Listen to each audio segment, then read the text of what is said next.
터빈 장착이 되어 있고요. 예쁘다, 이거다. i40를 사려고 마음먹고 오신 분들은 다른 차 넘어가지 않아요. 동물의 왕국인 줄 알았어요. 우스갯소리로 디솔린이라는 얘기를 하는데 시동이 꺼지더라고요. 뭐지?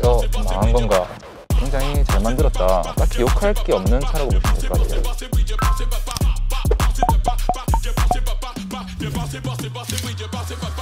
안녕하세요, 정미사님. 네. 간단한 자기소개랑 인사 부탁드리겠습니다. 안녕하세요. 대구 경남 지역에서 활동하고 있는 6년차 카바조 정비사 임가현이라고 합니다. 잘 부탁드립니다.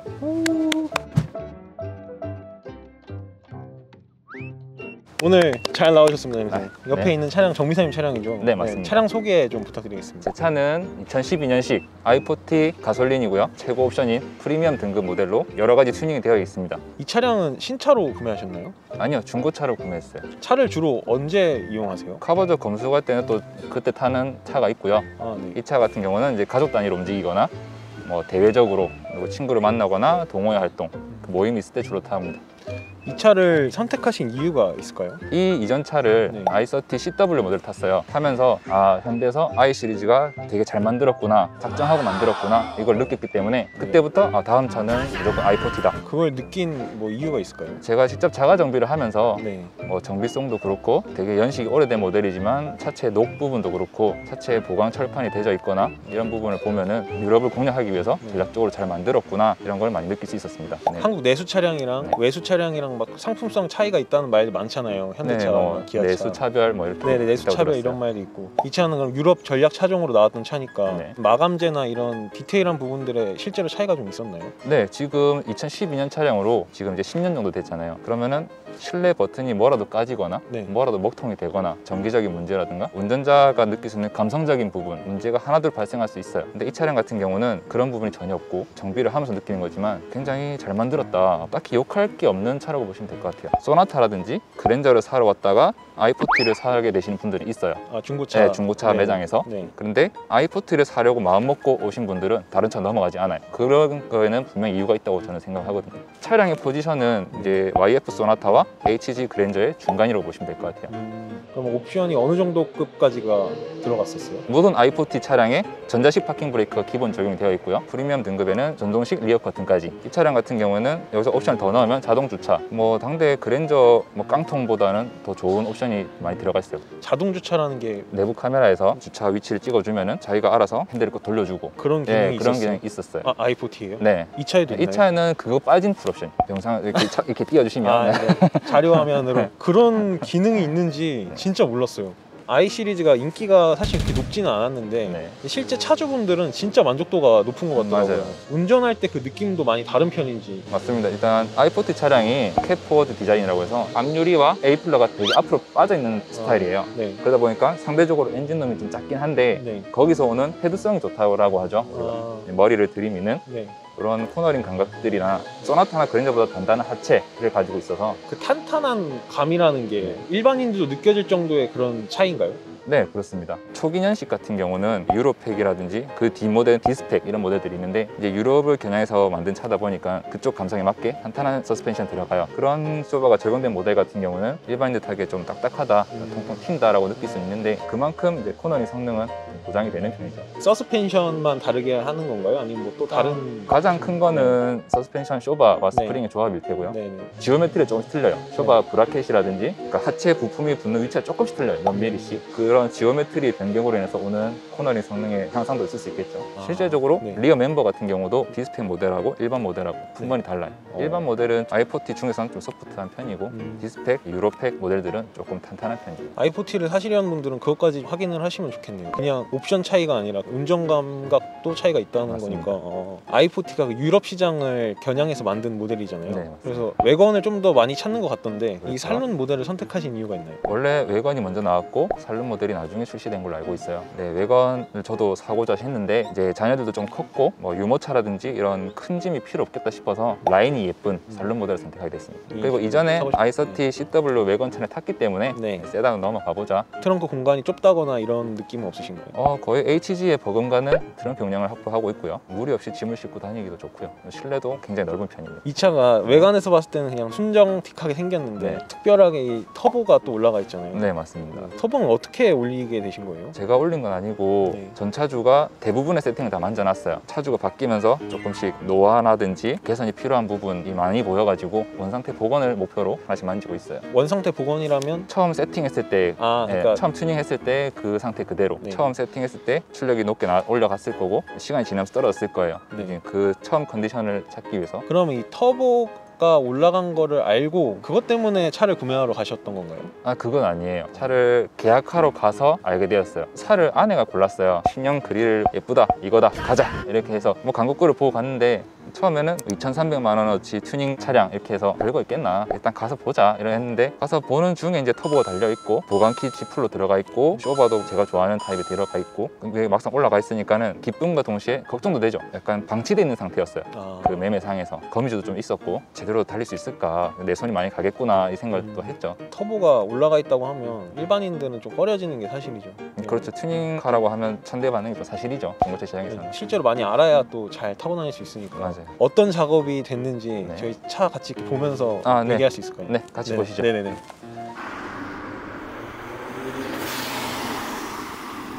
그럼 엔진룸 한번 네. 볼 수 있을까요? 오, 어떤 작업 했는지 먼저 좀 네. 소개해 주실 수 있을까요? 일단은 가장 크게는 순정 배기 매니폴드를 걷어내고 네. 터빈 장착이 되어 있고요. 그 터빈을 장착함으로 인해서 압축된 공기를 식혀주는 인터쿨러가 앞에 장착이 되어 있어요. 인터쿨러요? 네, 그리고 높아진 출력을 대응할 수 있는 미션 오일 쿨러도 인터쿨러 바로 위쪽에 장착되어 있고요. 범퍼 안에 있어서 잘 보이진 않을 거예요. 그 외에는 이제 부스트를 조절할 수 있는 네. 부스트 컨트롤러가 장착이 되어 있고요. 네. 순정 가스켓 2장을 써가지고 네. 압축비를 조금 떨어뜨리는 그런 작업이 되어 있습니다. 터빈이 어디 있는 거예요? 터빈은 이 배기 매니폴드 뒤쪽에 보면은 네. 잘 보일지 모르겠는데 밑에 있는 건가요? 네네. 그러면 저 터빈이 어떤 거를 사용하신 거예요? 흔히 마이티 터빈이라고 하는 TD05 14G 모델, 그 터빈이 장착되어 있어요. 마이티면 그 트럭 아니에요? 그 트럭 터빈이 여기 들어갈 수 있는 거예요? 순정에는 들어갈 자리는 잘 없죠. 자리를 만들어서 장착을 했고, 열과의 싸움을 해서 이기기 위해서 이제 추가로 방열판을 덧대져 있는 걸 볼 수 있을 거예요. 저 뒤에 있는 네네. 근데 뭐 출력을 그렇게 뭐 기적적으로 올라간 게 아니기 때문에 네. 그렇게 크게 걱정하면서 타는 정도는 아니고요. 근데 이게 가솔린 모델이잖아요. 네, 맞습니다. 그리고 마이티는 디젤 네. 그런 트럭이니까 네. 호환이 되나요? 장착하는 데는 무리가 없는데 아무래도 그 특성상 배기 하우징과 흡기 하우징의 사이즈 차이는 있을 거예요.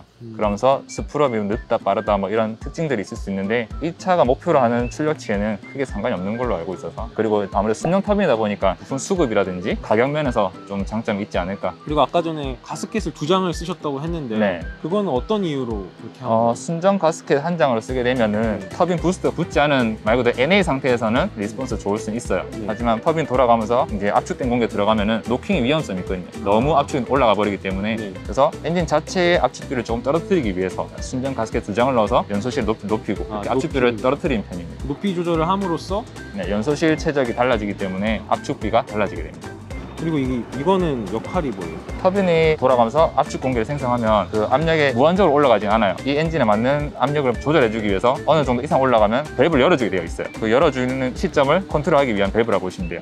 몇 바까지 올라가면은 밸브 열려서 이제 더 이상 올라가지 않게끔. 지금은 이게 몇 바로 세팅이 돼요? 초창기에는 0.5바로 세팅되어 있다고 제가 전 차주라든지 이 차의 히스토리를 봤을 때 그렇게 알고 있는데, 지금 어떤 문제로 인해서 0.3바까지 쓸 수 있도록 낮춰져 있더라고요. 하나씩 잡으면서 다시 원래 출력을 찾아볼 생각입니다. 그럼 지금 이 차의 출력이 어느 정도인가요? 다이나모를 재보진 않았는데 아마 200마력 조금 안 되게 나올 거라 생각 들고요. 토크는 한 25에서 30 사이가 되지 않을까 싶어요. 순정 대비 네. 한 얼마나 상승한가요? 30-40% 이상. 이거는 공기를 이렇게 넣어주는 건가요? 아니요, 이거는 이제 수직으로 블루바이 가스 넣어주는 거. 이거는 또 뭔가요? 이 차는 진공을 사용하는 부품들이 많아요. 네. 블로우오프 밸브라든지 네. 그다음에 가변배기라든지 브레이크 쪽으로도 진공이 메인으로 들어가는 게 있고, 진공이 서지 탱크에서 발생하는데 이 진공을 사용해서 라인을 형성해 놓은 겁니다. 분배기라고 보시면 될 것 같아요. 벨트 같은 건 다 새 거 같네요. 네, 가져와서 시동 꺼짐, 부조 이런 게 많이 있었기 때문에 아. 다 바꿨어요. 프론트 케이스부터 CVT 모듈까지 딱 갈면서 벨트까지 다 바꿨어요. 또 작업하신 내용들이 있을까요? 네, 실내로 가보시면은 가장 눈에 보이는 부분이 이렇게 실내 보강 바가 되어 있는데, 보강바요? 네, 요 L사의 제품으로 이제 펜다 보강, 네. 밑에 서브 프레임 보강, 밑에 멤버 바도 돼 있고 트렁크 내부에 리어 바까지. 저 뒤쪽에 네네, 저 바까지. V자로. 네, 각종 보강 바가 설치되어 있어요. 보강바를 네. 이렇게 곳곳에 넣음으로써 어느 효과가 보여요?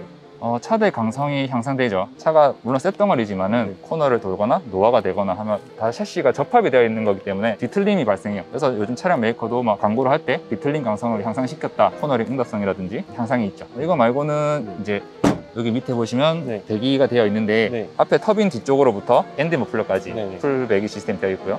가변 배기도 적용이 되어 있어요. 그 외에 이제 서스펜션인데 전자제어 서스펜션 장착되어 있어요. 운전석으로 한번 가보시겠어요? 네, 운전석으로. 이 녀석이 그 메인 모듈이에요. 우리가 흔히 튜닝용 서스펜션을 장착할 때 차고 조절식, 감세력 조절식 이렇게 장착을 해요. 감세력을 이제 다 쪼우게 되면은 땅땅한 거고, 다 풀면 조금 소프트해지고 약간 그런 개념이라고 보시면 되는데, 얘는 그걸 전자식으로 각 쇼버에 안 가도 앉은 자리에서 다 조절할 수가 있어요. 그러고 보니까 이거 벨로스터 N 휠 아닌가요? 네, 맞습니다. 벨로스터 N 19인치 휠이 장착되어 있고요. 앞쪽 브레이크 캘리퍼 같은 경우 K5 GT 모델용 대용량 원피스톤 캘리퍼가 적용되어 있어요. 모비스톤이 좋은 점이 호환되는 게 좀 어느 정도 있다 보니까 지금 이 차량은 SM6, 르노 삼성 SM6용 립 스포일러 달려 있어요. 아예 타 브랜드 것도 들어갔네요. 네, 희한하게 이제 라인이 딱 맞아 떨어지더라고요. 또 이렇게 모양대로 그대로 사라져 있어서. 그래서 i4 타시는 분들도 이거를 많이 장착하시는 편이고요. 범퍼도 12년식 모델인 원래 이 범퍼가 아니에요. 여기 나중에 자료 하나 띄워주시면 신형 범퍼와 신형 그릴이 적용된 차량입니다. 진짜 말 그대로 모비스 튠이네요. 디퓨저도 원래 이런 게 아니지 않나요? i4? 순정 뒷범퍼는 민문이에요. 이 디퓨저 같은 경우는 K5 터보 모델의 디퓨저를 가공해서 장착이 되어 있는 거고요. 그 외에는 뭐 나름 현상 유지에 항상 초점 맞춰서 옵션이 많이 들어갔다 했죠. 그래서 그런지 뒷부분에도 저 버튼이 있네요. 네, 원래 순정은 없어요. 없어요? 일열 웹캐치라고 하는데 웹캐치가 보통 앞에만 적용되어 있죠. 스마트 버튼이 있는 이 차량은 이제 뒤쪽에도 웹캐치 스마트 버튼 달고 LED 조명이 들어오게끔 그러니까 앞에 걸 똑같은 거 사서 뒤에다 붙인 거예요. 개선 작업까지 하고 되어 있는 작업들은 대부분 전차주 작품이고요. 차가 너무 타보고 싶은데 같이 타면서 또 이야기 더 나눠볼 수 있을까요? 알겠습니다. 같이 가시죠.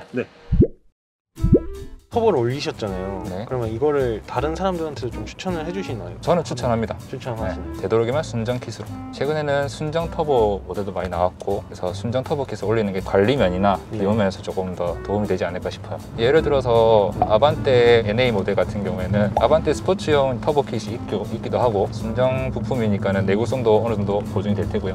옛날에 사즈 킷으로 하시는 경우도 많았잖아요. 순정이 없을 때는. 그럴 때는 문제가 좀 많이 있었겠네요. 그렇죠. 아무래도 NA로 개발된 엔진을 터보를 장착하게 되면 냉각이라든지 실린더 블록의 내구성이라든지 그런 문제점이 있었죠. 그런 것까지 하나하나 다 바꾸면 그래도 좀 덜한 거고. 덜한 건데 신경을 안 쓸 수는 없죠.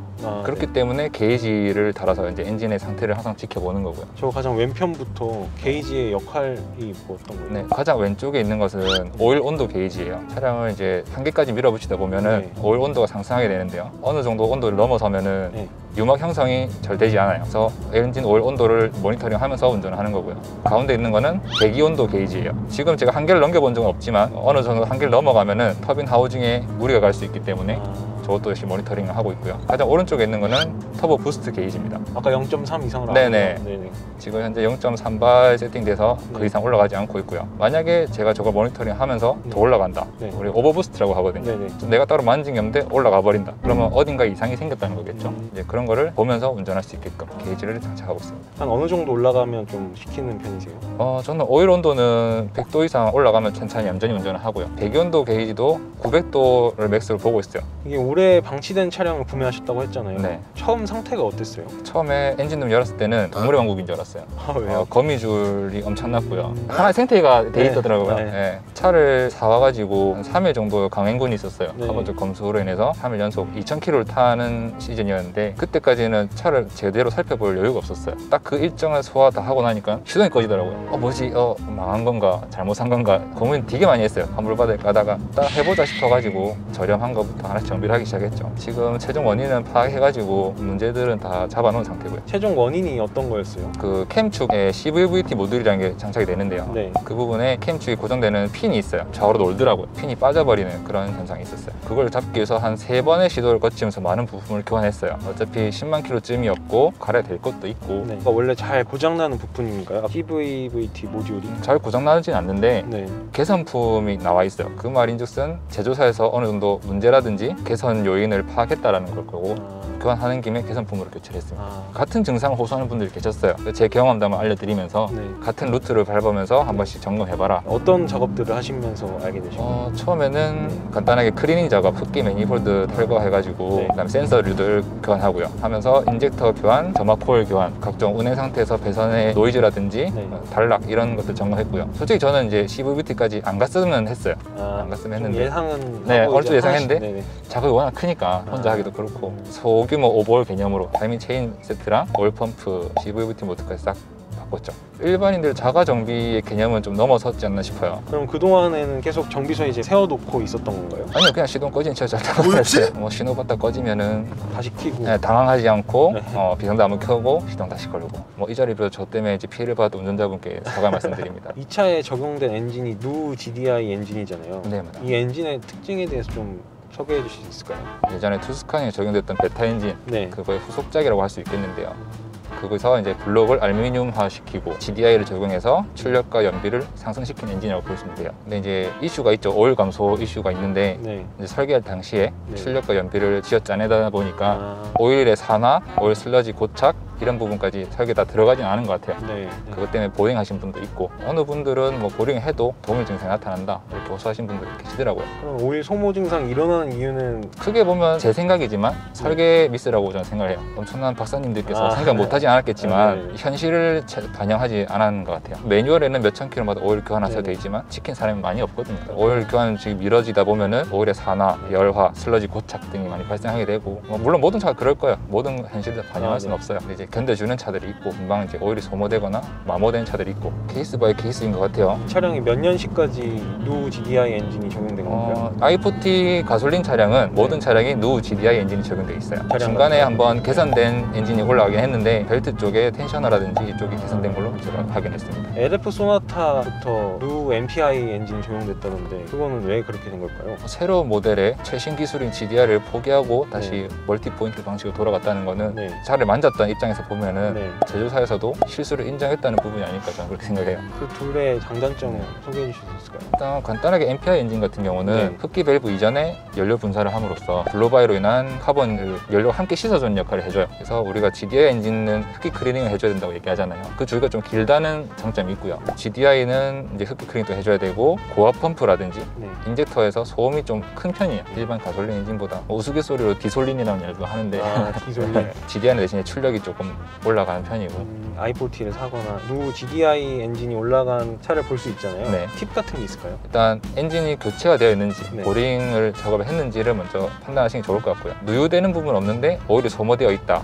오일 소모가 좀 의심해 볼 수 있겠죠. 근데 그 부분은 팔기 직전에 좀 채워놓을 수도 있잖아요. 네, 그런 부분이 있기 때문에 블로바이 가스를 점검한다든지 엔진 내부 소음을 들어본다든지 그런 걸 하시면 되는데 솔직히 일반인들은 잘 알기 힘들어요. 그래서 카버저와 함께 하시는 게 가장 좋을 것 같습니다. 그럼 현재 차의 장점 얘기해 줄 수 있을까요?